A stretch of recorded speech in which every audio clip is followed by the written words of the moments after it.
insya Allah kami berdua tetap kuat, tidak seperti para pengkhianat.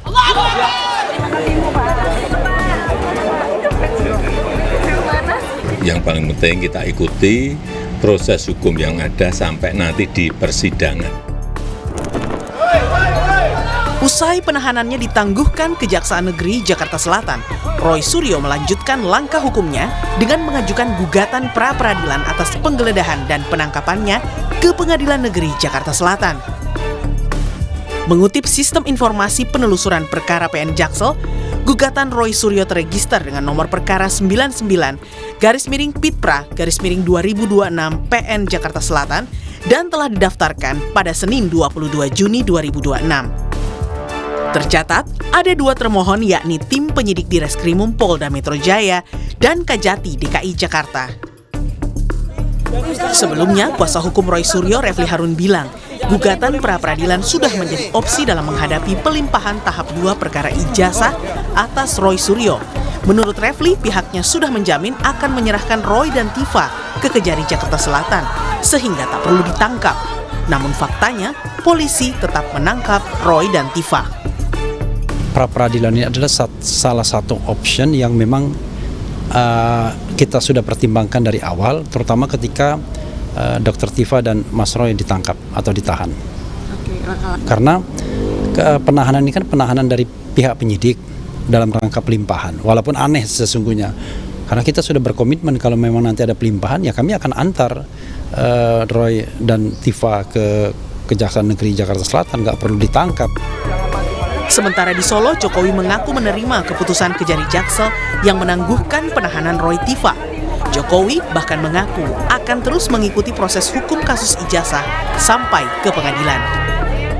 Itu kewenangan penuh dari kejaksaan. Kita harus menghargai itu.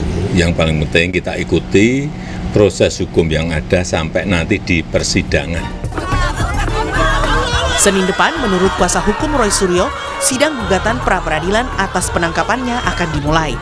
Sementara Dr. Tifa juga bersiap menghadapi sidang perdana kasus fitnah ijazah Jokowi di Pengadilan Negeri Jakarta Timur pada 2 Juli mendatang. Tim Liputan, Kompas TV.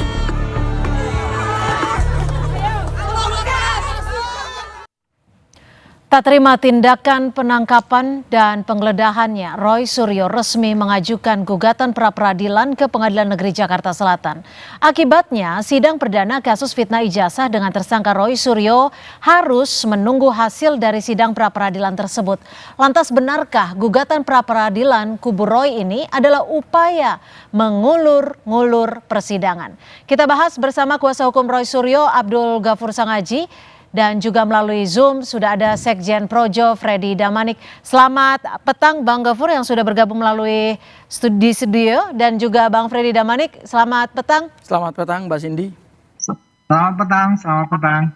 Ya, Bang Ghafur, ini kan klien Anda sudah dilepaskan bersama-sama dengan Dr. Tifa. Tapi kenapa saat ini masih mengajukan pra-peradilan? Apa sebenarnya yang mau dikejar? Ya, jadi Mbak Cindy, pra-peradilan ini adalah hak, bisa digunakan bisa juga tidak.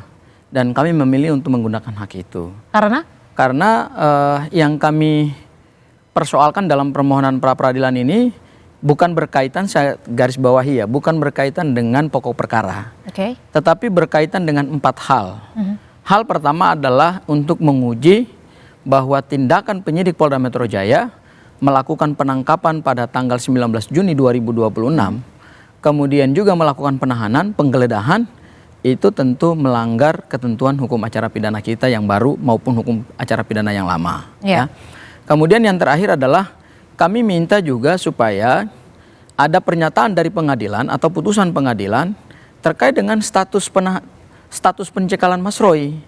Ya kan? Karena selama ini setelah berkas perkara dilimpah kepada jaksa penuntut umum, pihak Polda tidak pernah memberikan kejelasan terkait dengan status pencekalan, ya.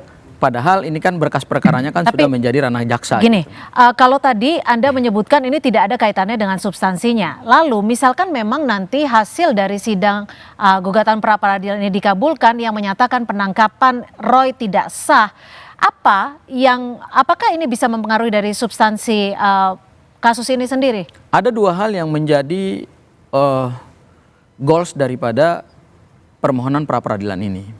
Yang pertama adalah kami ingin mengembalikan harkat dan martabat seorang warga negara yang saat itu memang di Polda Metro Jaya masih statusnya sebagai tersangka dan kemudian sebentar lagi akan berstatus sebagai terdakwa kalau berkas limpah pada Pengadilan Negeri Jakarta Timur.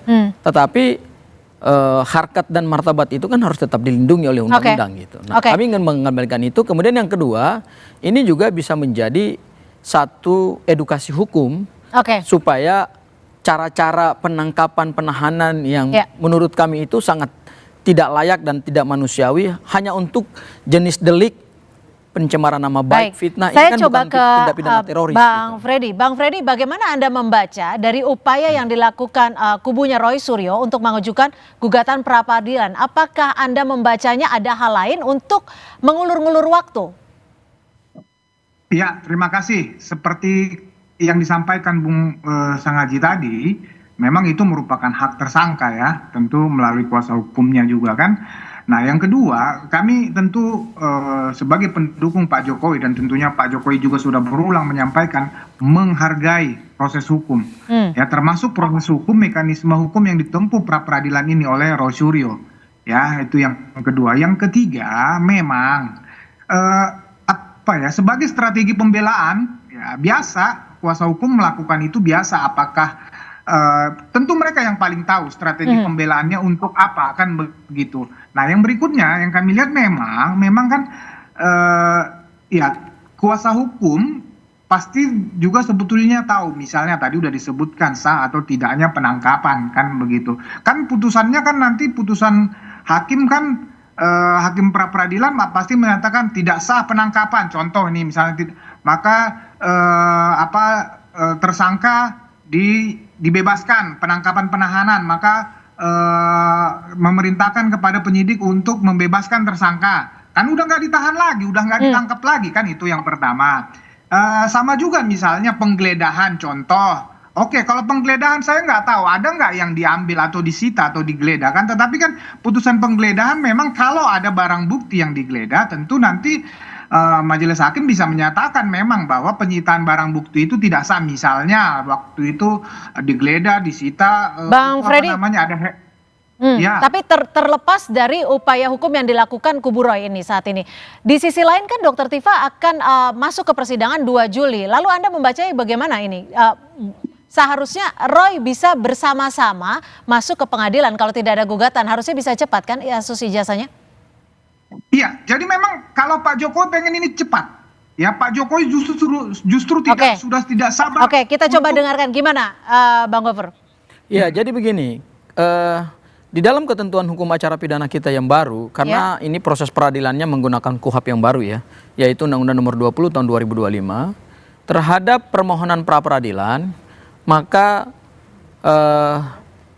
pelimpahan berkas kepada pengadilan oleh penuntut umum itu persidangannya memang harus di hold dulu. Tapi ya, gini, karena itu ketentuan hukum maaf saya acara potong pidana. ya Bang ya. Ini kan saat ini yang menjadi fokus dari publik juga ingin membacanya adalah kasus fitnah ijazah Jokowi. Bukankah akan lebih baik jika langsung bersama-sama jalani sidang secara bersama-sama tanggal 2 Juli mendatang dibanding supaya kita cepat gitu loh. Pembuktiannya juga cepat baik dari pihak Pak Jokowi dan juga dari Mas Roy dan Dr. Tifa. Oh iya, kami tetap akan mengikuti proses persidangan untuk pokok perkara ya, yaitu. Tapi kan pasti akan tertunda menunggu hasil dari pra-peradilan. Iya, kalaupun menunggu hasil pra-peradilan itu kan tidak bisa lama. Karena kan ketentuan hukum acara pidananya kan sudah mengatur paling lama 7 hari ketika mulai dilakukan proses pemeriksaan terhadap pra-peradilan.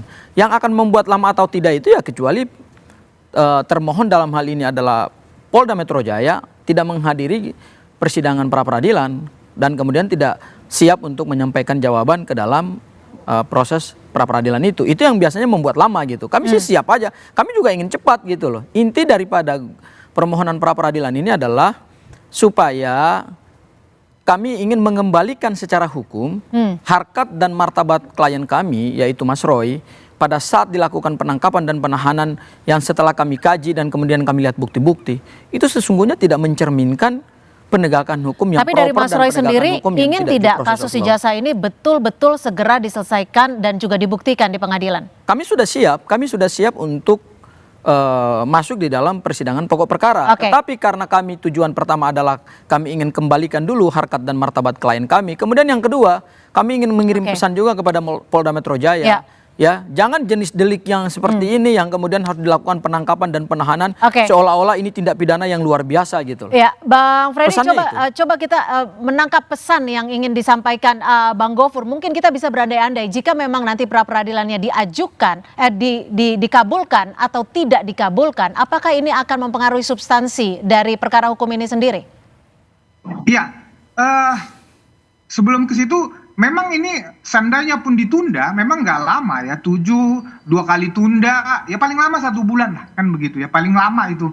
Ya, nah itu yang pertama. Yang kedua, saya juga melihat secara dampak hukum atau akibat hukumnya tidak begitu ada substansinya, ya, karena memang sudah lewat, tidak begitu ada. Tapi terlepas itu strategi pembelaan itu biasa. Ya, saya nggak tahu apa kepentingan mereka. Misalnya begini, biasa saja misalnya strategi pembelaan di dalam menyiapkan berkas-berkas, di dalam menyiapkan menjawab pembelaan segala macam itu biasa. Nah, tetapi sekali lagi akibat hukumnya tidak begitu ada. Toh memang sidang ini nanti di Dr. Tifa juga sudah berjalan, mungkin bisa juga strateginya supaya mereka Tapi gini Bang Freddy. Bang Freddy, menurut Anda sendiri siapa sebenarnya yang disasar dari gugatan pra peradilan yang diajukan Roy Suryo? Tentu kalau pra peradilan memang itu kan upaya paksa ya. Upaya paksa itu kan banyak, tadi udah disebutkan. Tentu yang melakukan upaya paksa itu kan penegak hukum. Tentu yang disasar penegak hukum. Tetapi sekali lagi saya tidak melihat akibat hukum atau dampak ya yang akan, katakanlah putusan ini pra peradilan memenangkan Roy Suryo, katakanlah, tapi tidak begitu ada karena perkara pokoknya akan disidangkan. Dan kalau tadi berbicara martabat, saya lebih melihat martabatnya akan diuji di persidangan kami tangkap perkara. Bang Gofur, apakah ini seperti yang tadi dibilang ada dugaan upaya paksa itu? Apakah ini seperti yang disebutkan oleh tim kuasa hukum Roy bahwa upaya paksa itu dilakukan oleh tim Solo, pesanan Solo? Ya, artinya kan kita bisa baca pada akhirnya bahwa cara-cara penegakan hukum yang dilakukan oleh Polda Metro Jaya itu berbeda kualitasnya dengan yang dilakukan oleh pihak kejaksaan ya. Yang dilakukan oleh Polda itu 3 hari sebelum pelimpahan berkas perkara kepada penuntut umum termasuk juga penyerahan tersangka, itu kenapa menjadi pertanyaan kami juga, apa urgensinya dilakukan penangkapan pagi-pagi jam 7 gitu. Langsung saja yang disasar siapa? Ya, yang kami sasar adalah kami hanya ingin mengembalikan hak dan martabat klien kami yang diperlakukan secara tidak manusiawi, secara tidak adil, kemudian harus ditunjukkan kepada publik proses penangkapan dan penahanan itu gitu. Seolah-olah ini. Tapi kalau ini bagian dari proses hukum, proses penangkapan bukannya sudah wajar?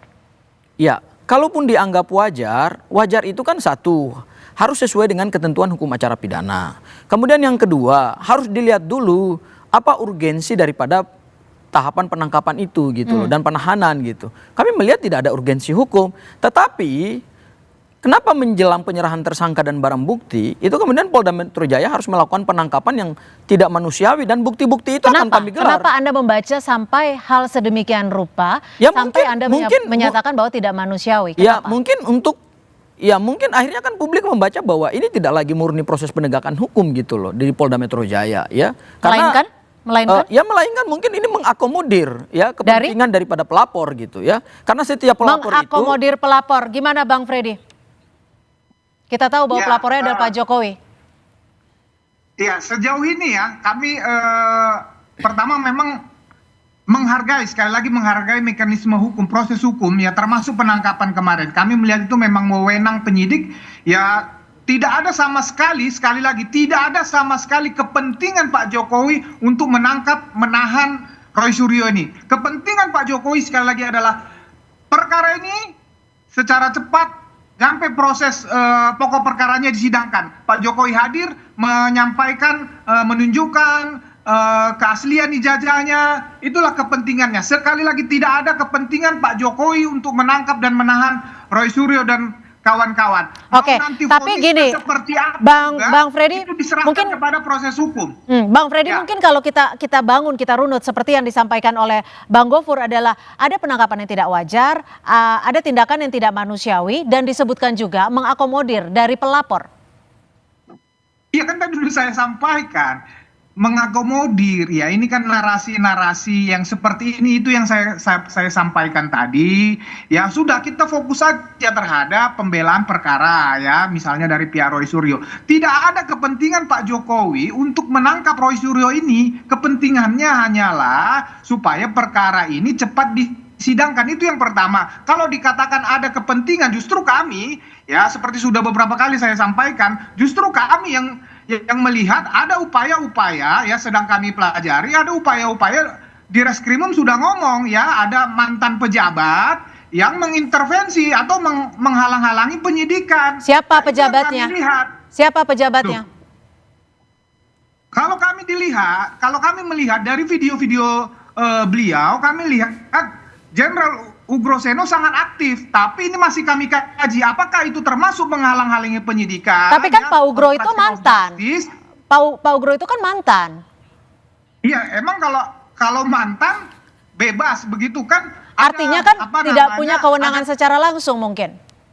Ya tidak bisa dong ya. Oke. Saya ini juga, gimana Bang Gofur? Saya ini betul ada pihak-pihak dan juga intervensi? Ya gini Mbak Cindy, kalau mereka Mbak Cynthia? katakan bahwa Mbak Cynthia, kalau mereka katakan bahwa tidak ada tendensi untuk melakukan penangkapan dan penahanan, kenapa Pradi Bersatu beberapa hari sebelum dilakukan penangkapan dan penahanan itu menyerahkan surat permohonan penangkapan dan penahanan kepada Dirkrimum Polda Metro Jaya? Dan itu kan mereka konferensi pers. Dan mereka sampaikan secara terbuka. Dan ingat loh. Jadi Anda lihat ada korelasi? Loh iya dong, Pradi Bersatu itu kan adalah bagian dari pelapor. Ya, yang kemudian laporannya itu kan digugurkan oleh jaksa penuntut umum pada saat jaksa meneliti berkas perkara secara material, itu ternyata LP dari Pradi Bersatu itu kan dianggap, ya kalau saya bilang quote and quote ya, laporannya laporan palsu dan pasalnya kan pasal sampah gitu loh. Kenapa kemudian terhadap laporan-laporan yang tidak relevan, yang selama ini mereka menuduhkan klien kami atau menuduh klien kami melakukan melakukan ujaran kebencian, membuat kegaduhan, ini kan selama ini yang mereka glorifikasikan. Sehingga atas dasar laporan-laporan tersebut, beberapa hari sebelum diserahkan kepada jaksa penuntut umum, mereka menekan Polda Metro Jaya, dan banyak sekali relawan-relawan Pak Jokowi yang selalu meminta bahwa ini Roy Suryo harus ditangkap, ini Dr. Tifa harus ditangkap. Akhirnya yang terjadi kan kita lihat adalah keinginan-keinginan itu memang pada akhirnya kan diakomodir oleh Dirkrimum gitu loh, dengan memerintahkan anak buahnya atau penyidik-penyidik untuk melakukan penangkapan dan penahanan. Dan oleh karena itu Anda mewakili klien Anda mengajukan pra peradilan untuk menguatkan narasi bahwa ada penangkapan yang tidak manusiawi dan juga tidak wajar. Ya, itu sebenarnya sasaran dari kami. Jadi kami tidak dalam maksud untuk menunda perkara pidana ini, kami juga tidak dalam maksud untuk menghindari proses peradilan ini, tetapi sebelum kita masuk ke pada pokok perkara, semua harus clear and clean bahwa proses penangkapan dan penahanan yang terjadi pada tanggal 19 Juni itu, publik Indonesia harus tahu melalui satu peradilan yang terbuka untuk umum. Pada tanggal 29 Juni nanti, hari Senin, kami akan gelar sidang perdana untuk pra-peradilan, dan kami akan buktikan dengan bukti-bukti video yang selama ini tidak pernah beredar. Bahwa penyidik Polda Metro Jaya itu banyak sekali melakukan pelanggaran-pelanggaran hak asasi manusia, melanggar KUHAP, ya untuk kepentingan siapa? Ya kalau bukan lagi mengakomodir kepentingan dari pelapor dan para pendukung-pendukungnya gitu. Bang Freddy, singkat saja, tanggal 2 Juli Pak Jokowi hadir dalam sidang perdana Dr. Tifa? Tanggal 2 Juli kan belum ada di situ pemanggilan Pak Jokowi. Bukan, mungkin sebagai melihat ataupun menyaksikan. Ya mungkin cukuplah orang-orangnya, pendukungnya saja, misalnya kayak saya ini relawan-relawannya cukup memantau Pak Jokowi nanti hadir di persidangan pasti setelah beliau dipanggil oleh majelis hakim ataupun oleh jaksa penuntut umum. Demikian. Baik, terima kasih Bang Freddy Damanik, terima kasih Bang Gofur sudah hadir di studio, terima kasih. Terima kasih, selamat sore.